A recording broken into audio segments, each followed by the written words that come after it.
Paragliding. Okay, these are both activity. We have first here canoeing, kayaking, rowing. Now, do you know what are the difference of those three? No. Okay, so when you see canoeing, have you ever said? Look at the blade of the paddle. The blade of the paddle.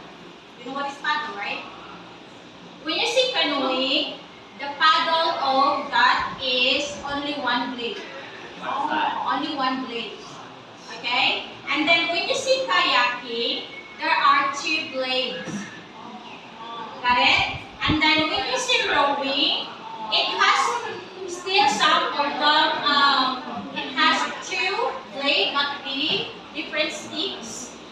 But it will go backward. Okay, got it? Now you know. Good job. Okay, so again, we have what is